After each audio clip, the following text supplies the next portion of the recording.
नमस्कार, मैं विकास कुमार और अभी हमारे साथ जुड़े हैं प्राणपुर विधानसभा क्षेत्र के एक युवा नेता साफ फैजल।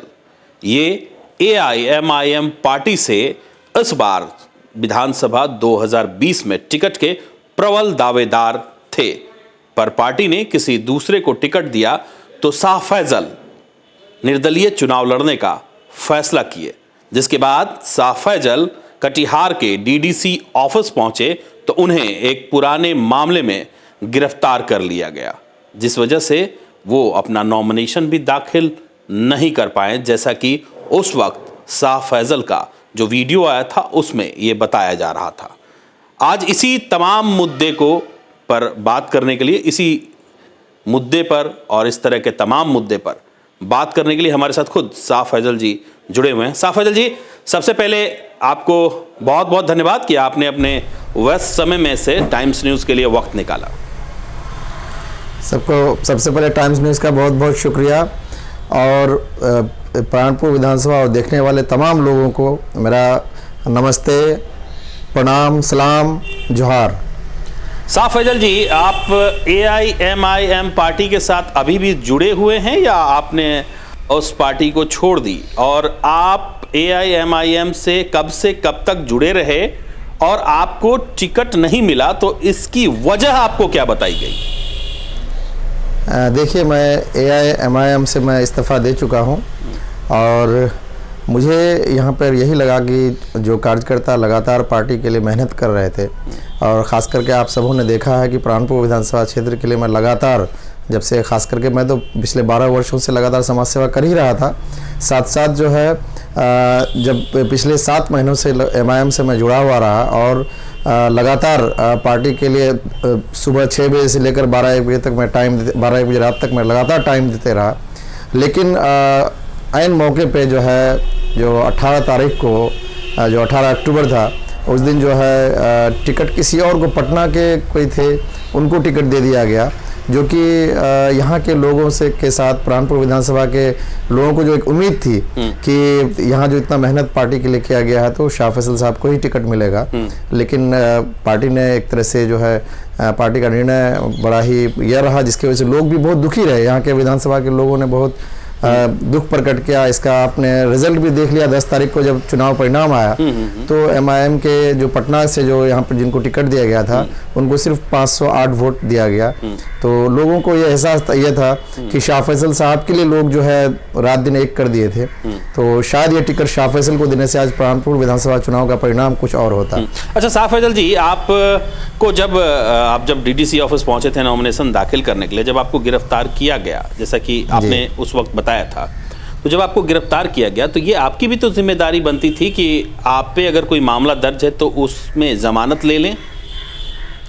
देखिए, आपका सवाल बिल्कुल सही है, लेकिन विकास जी, मैं आपसे एक चीज़ ये पूछना चाहता हूँ कि आपको अगर किसी चीज़ की जानकारी रहेगी तब तो, कि कोई आप पे FIR हुआ है या आप पर कोई केस है, और सबसे पहली बात जो ये केस जो पुलिस अचानक जो दिखा रही है, ये पूरा एक तरह से राजनीतिक साजिश हुई है।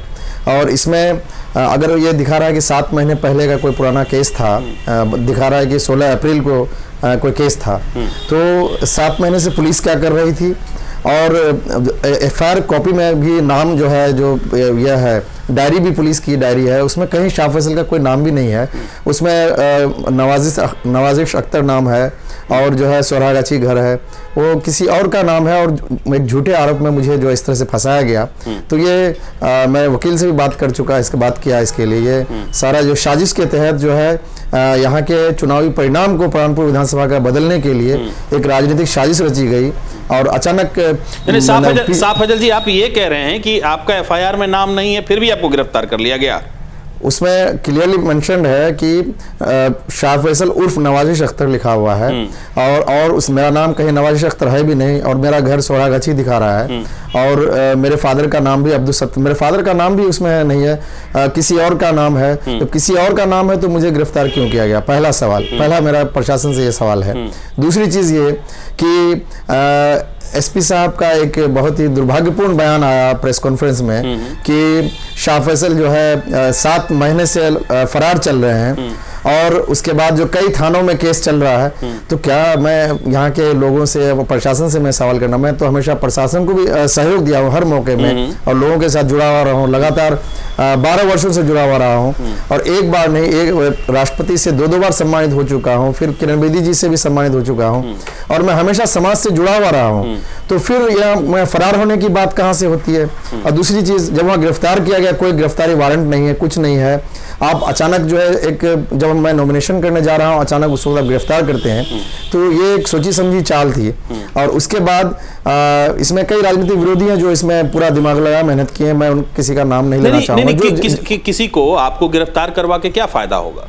वो जी, तो इसमें नहीं, इसमें चुनाव परिणाम में काफी फर्क पड़ा इसका, जब क्योंकि शाह फैसल पिछले 12 साल से लगातार जब प्राणपुर विधानसभा मेहनत कर रहा है, तो लोगों के दिलों में शाह फैसल जो है जगह बना चुका, बहुत बड़ा जगह बनाया था।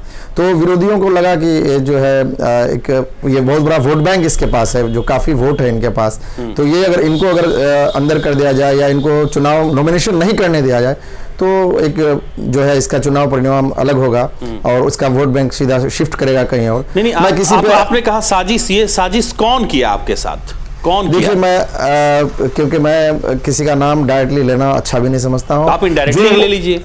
नहीं, मैं नाम बिल्कुल, विकास जी, नाम नहीं लूंगा उसका। जो भी है, जिन्होंने भी किया, कोई बहुत अच्छा काम नहीं किया। मुझे अभी लंबी राजनीति करनी है, प्राणपुर विधानसभा के लोगों की सेवा करनी है, और मैं तो ये कहता हूं कि एक बार का अगर 100 बार भी जेल भेजा जाए तो मैं पब्लिक के लिए लड़ते रहूंगा।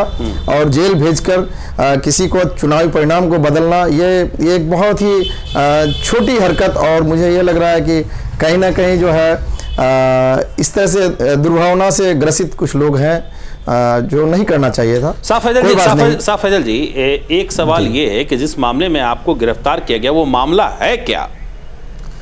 उसमें प्रशासन ये दिखा रही है कि कोई जो है पुलिस से जो नोकझोंक और झड़प हुई थी, कोई मोटरसाइकिल का मामला था जिसमें, तो उसमें इसी चीज़ को दिखा रहा है वो केस में, इसमें एफआईआर में। तो इसमें जब डिस्ट्रिक्ट जज के पास ये गया, तो उन्होंने भी यही चीज़ कहा कि जो समाज में कुछ लोग जैसे समाज सेवा जो करते हैं, और पुलिस प्रशासन और समाज सेवा से जो जुड़े लोग हैं, तो अक्सर जो है जब एक दूसरे से जो है लोगों की सेवा के लिए ही तो कभी पुलिस से रिक्वेस्ट करते हैं, कभी हल्का सा गर्माहट भी कभी कभी हो जाती है। तो इसका मतलब ये नहीं कि जो है एफआईआर ही दर्ज किया जाए। अगर ऐसा कोई एफआईआर किया भी है तो ये एक सरासर जो है गलत है, और हम लोग समाज एक एफआईआर से शाह फैसल डरने वाला नहीं है। अगर कोई झूठा एफआईआर करके भी अरेस्ट किया गया तो इसमें कोई घबराने की बात नहीं है। मैं यही कहूँगा, मैं अपना सेवा लोगों के बीच लगातार बना रहूँगा और अपना सेवा करता रहूँगा। और मैं तो बार बार कह रहा हूँ कि जेल की सलाखें इतनी मजबूत नहीं हुई कि शाह फैसल को हमेशा के लिए जो है काफ़ी दिनों तक लोगों से दूर रखा जाए। और मुझे तो अफसोस इस बात का हुआ, जो पुलिस कप्तान हमारे यहाँ ज़िला के हैं, वो मेरा कारनामा कई जगह देख चुके हैं कि पैगवान वाला मसला था, बहुत बड़ा मसला, इसमें 8-10 हज़ार लोग जमा थे। वहाँ पुलिस कप्तान साहब भी वहाँ आए थे, शाह फैसल को बखूबी जानते हैं। उसके बाद फिर उस मामला को कितना बेहतरीन अंदाज से शाह फैसल ने निपटाया था। फिर जो है उनके शाह फैसल के टैलेंट को देख चुके हैं पुलिस कप्तान जो हमारे ज़िला के हैं। फिर आजमगढ़ ब्लॉक में हम लोगों ने एक जब जन आंदोलन किया था, उसमें 8 से 10 हज़ार लोग आए थे। संवैधानिक जन आंदोलन हम लोगों ने किया था।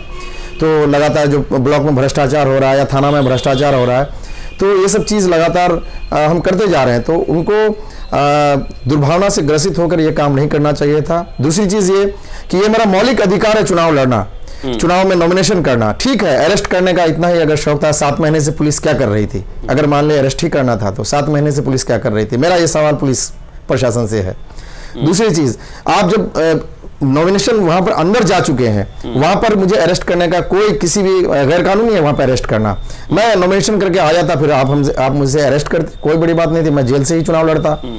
और कहीं ना कहीं ये मुझे और मजबूत किया। इससे घबराने की बात नहीं है। चुनाव तो बार बार आते जाते रहेंगे। आपको क्या लगता है साफ फैजल जी कि आपकी जो गिरफ्तारी हुई वो प्राणपुर विधानसभा क्षेत्र से चुनाव लड़ रहे किसी कैंडिडेट की ही साजिश थी?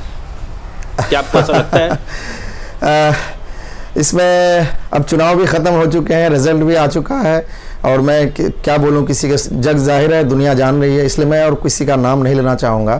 और मैं यही कहूँगा, मैं आगे बहुत पॉजिटिव देख रहा हूँ। लोगों, जब मैं जेल से आया और लोगों ने ये कहा कि अब आपको फिर से हम लोगों के लिए वैसी ही मजबूती के साथ रहना है। मैं लगातार मैदान में, वहाँ आने के बाद ही मैं लगातार चुनावी मैदान में फिर से हूँ। लोगों के लिए जो सेवा करना है, मैं सेवा भावना से लगातार काम कर रहा हूँ और मैं ये करता ही रहूँगा। साफ फैजल जी, हम लोग आपकी गिरफ्तारी का वीडियो आज फिर देख रहे थे, चूंकि आपका इंटरव्यू करना था हमें, तो हम फिर देख रहे थे।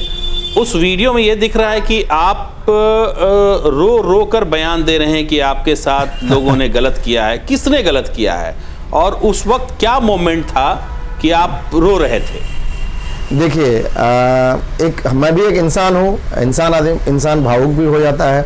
असल जब कोई इंसान किसी इसके लिए लगातार समाज सेवा कर रहा है, 12 साल से लगातार मेहनत कर रहा है और एक काफ़ी इधर खास करके लास्ट 3 इयर्स में, जो प्रीवियस 3 इयर्स था, जो पिछले 3 साल था, इसमें लोगों के बीच समर्पित था लगातार। और चुनाव लड़ने न दिया जाए, लोकतंत्र की हत्या करके चुनाव लड़ने न दिया जाए, तो ये सरासर गलत था। तो कोई भी इंसान जब इतनी मेहनत के बाद उसको चुनाव लड़ने न दिया जाए, जीत हार तो वो किस्मत की बात है, जनता मालिक है लोकतंत्र में, वो किसे वोट देगी, किसे जिताएगी, वो जनता का डिसीजन होता है। लेकिन चुनाव लड़ने न दिया जाए, प्रशासन इतनी बड़ी गलती करेगी, तो इसका कहीं ना कहीं मुझे उस वक्त लगा कि मुझे अंदर से मैं थोड़ा सा उस वक्त बहुत अजीब लगा कि इतनी मेहनत के बाद जो रात दिन जनता की सेवा में है, उसे चुनाव नहीं लड़ने दिया जा रहा, जो सेवा में नहीं है। आपको चुनाव ना लड़ने देने के लिए या ना लड़ने दिया गया, जब आपको रोका गया, गिरफ्तारी हुई, जैसा कि आप बता रहे हैं, इससे किसको सियासी फायदा हुआ? जो भी विरोधी रहे होंगे, जिनको लगा होगा कि मुझे इससे फायदा मिलने वाला है। लेकिन देखिए, मैं फिर से वही कह, लोकतंत्र में जनता मालिक होती है और किसी ने भी जिस मकसद से ये काम किया, उसको चुनाव में कोई फायदा नहीं मिला, बल्कि काफी नुकसान हो गया उसका। यानी चुनाव में फायदा नहीं हुआ, नुकसान हुआ, तो कहीं ना कहीं आपका इशारा इशरत परवीन, तौकीर आलम, इन दोनों की तरफ तो है क्या? नहीं, देखिए, जो बीत गई वो बात गई। अभी मैं किसी पे लांछन नहीं लगाऊंगा, ये लोकतंत्र है और सबको अपना अपना जो है चुनावी रणनीति अपनाते हैं। हो सकता है उनको ये अपना चुनावी हिस्सा किसी को लगा होगा। किनको साफ फैजल जी, किनको? देखिए, मैं अभी नाम नहीं लेना चाहूँगा, क्योंकि फिर से मैं ये कहूँगा विकास जी, इस बात को ही रहने दीजिए। मैं बहुत पॉजिटिव, जेल से आने के बाद और ज़्यादा पॉजिटिव हो गया हूँ और दुगुनी एनर्जी के साथ लोगों के समस्याओं के साथ, प्राणपुर विधानसभा के लोगों की जो जन समस्याएं हैं, उसके लिए मैं लगातार वहाँ से आने के। अच्छा साफ फैजल जी, अभी तो आप AIM पार्टी में भी नहीं रहे, आगे क्या प्लानिंग है?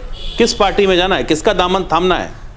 देखिए, इसके लिए मैं लगातार लोगों के बीच हूँ और लोगों से मैं राय मशवरा लूँगा, मीटिंग करूँगा, अपने कार्यकर्ताओं से मीटिंग करूँगा। लोगों का जो राय होगा, सब उसमें राय के बाद एक जो है, जो सबका जो दिशा निर्देश, सभी लोग, जनता, यहाँ के प्राणपुर विधानसभा के लोग मुझे जो दिशा निर्देश देंगे, मैं उसका पालन करूँगा और जो उचित समय पर उचित डिसीजन लिया जाएगा। लेकिन मैं लगातार जो लोगों के बीच सेवा कर रहा हूँ, मैं करता ही रहूँगा लगातार। अच्छा साफ फैजल जी, चलते चलते आखिरी सवाल, क्या आप उन लोगों का नाम डिस्क्लोज करना चाहेंगे या करेंगे जिन्होंने आपको, जैसा कि आपने बताया कि साजिशन आपको फंसाने की कोशिश की है? नहीं, देखिए, मैं फिर से ये कहूँगा, क्योंकि मैं किसी का नाम नहीं लूँगा। और दूसरी चीज़ ये है कि मैं जो प्राणपुर विधानसभा में जो तरह तरह की जो समस्याएं हैं, अभी देखिए, हम लोगों को अभी बहुत सारा काम करना है। लोग देखिए, यहाँ पे चुनाव कैसे लड़ा जाता है। मैं प्राणपुर विधानसभा की एक विडंबना रही है, जैसे शादी में कुछ लोग आते हैं, सजनी की रात में आते हैं कि कल शादी है, बारात जाना है, बारात के बाद फिर जो है जो बहु भोज कहिए या वलीमा कहिए, वलीमा करने के बाद जैसे लोग जो रिश्तेदार चले जाते हैं, वैसे ही जो है यहाँ के जो चुनावी जो लोग हैं, जो चुनाव लड़ते हैं, तो वैसे ही बिल्कुल मैं अब तक बचपन से ही देखते आया हूँ कि ये लोग आते हैं चुनावी मौसम में, चुनाव लड़के फिर गायब हो जाते हैं। फिर हम लोग जो यहाँ लगातार जो यहाँ इस विधानसभा में है, तो लोगों के बीच ही जुड़े रहते हैं। उसी दिन 2 घटना हुई, दो एक्सीडेंट से मौत हो गई। शाह फैसल वहाँ गया, गांव के लोगों ने जितवारपुर के पास वहाँ कहा कि देखिए, फिर सुख दुख में फिर वही शाह फैसल साहब ही आ रहे हैं। तो मैं यही फिर से कहूँगा कि ये जो चुनाव मौसम वैज्ञानिक लोग जो चुनाव लड़ने आते हैं, मौसम को देखते हुए चुनावी मौसम में आते हैं, फिर गायब हो जाते हैं, तो ऐसे लोगों को मैं यही कहूँगा कि आप लोग अब समझदार, प्राणपुर की जनता बहुत समझदार है, आप लोग जो है इसका करारा जवाब आगे चल के दीजिएगा। और जो आपके बीच रहकर लगातार जो सेवा दे रहे हैं, आपकी जन समस्याओं को दूर करने की कोशिश कर रहे हैं, खासकर मैं उस बार भी आपके पिछले इंटरव्यू में बताया था कि काफ़ी जन समस्याएं हैं, जैसे आजमनगर, हमारा जो ब्लॉक आजमनगर ब्लॉक हो, प्राणपुर ब्लॉक हो, या जो हमारा जो ये थाना प्रशासन है, और उसके बाद जो है जो हमारा कई समस्या, इसमें भ्रष्टाचार से लिप्त बहुत ज़्यादा भ्रष्टाचार है, तो इसके लिए हम लगातार लड़ रहे हैं। इसके अलावा जो है हमारा जो है जैसे आजमनगर रोहिया खोपड़ा पुल ये बनना बहुत ज़रूरी है महानंदा में, इसके लिए लड़ाई लड़ रहे हैं। आजमनगर सालमारी रोड का चौड़ीकरण होना ये बहुत ज़रूरी है। NH81 जो लाभा में है उसका जितना जल्दी हो उसका अप्रोच रोड को जल्द से जल्द इसको बनाया जाए, उसके लिए लड़ाई लड़ी जा रही है। विकास के मुद्दे पर कभी फिर हम आपका इंटरव्यू कर लेंगे, आपका बयान कर लेंगे। जी जी जी। तो मेरा यही यहाँ के लोगों को मेरा यही कहना है कि आप लोग को मेरी जहाँ ज़रूरत हो शाह फैसल आपके लिए हाजिर है, और हम उतनी दुगुनी ताकत के साथ, और जेल कोई बड़ी चीज़ नहीं है। अगर जेल मुझे, मैं तो फिर से कहता हूँ, मैं लगातार लोगों के लिए लड़ता रहूँगा, और एक बार कौन पूछे, अगर 10 बार भी जेल जाना पड़े मैं जेल जाऊँगा, लेकिन लोगों के साथ खड़ा हूँ, सुख दुख में लगातार खड़ा रहूँगा, और हर समस्याओं का जो यहाँ के समस्या है उसको उठाते रहूँगा, और हमेशा लोगों के लिए मैं काम करता रहूँगा। यही मेरे लोगों का कहना है, यहाँ के प्राणपुर विधानसभा के लोगों को। चलिए बहुत बहुत धन्यवाद शाह फैजल जी, आप हमसे जुड़े और अपने कीमती वक्त में से हमें वक्त दिया। ये थे शाह फैजल, जो प्राणपुर विधानसभा क्षेत्र के युवा नेता हैं। AIMIM पार्टी में थे, इन्होंने पार्टी छोड़ दी जैसा कि इन्होंने बताया। इनसे हमने विस्तृत जानकारी ली, विस्तृत बात की, क्योंकि नॉमिनेशन के दौरान ये पहले वैसे कैंडिडेट थे जिन्हें गिरफ्तार किया गया और वो अपना नॉमिनेशन दाखिल नहीं कर पाए। इस लिहाज से ये इंटरव्यू बेहद ज़रूरी था, इसलिए हम लाइव उनसे जुड़े। अभी के लिए मुझे और इमरान को दीजिए इजाज़त। ऐसे ही शख्सियत से हम आपको लाइव जोड़ते रहेंगे। धन्यवाद। बहुत बहुत शुक्रिया।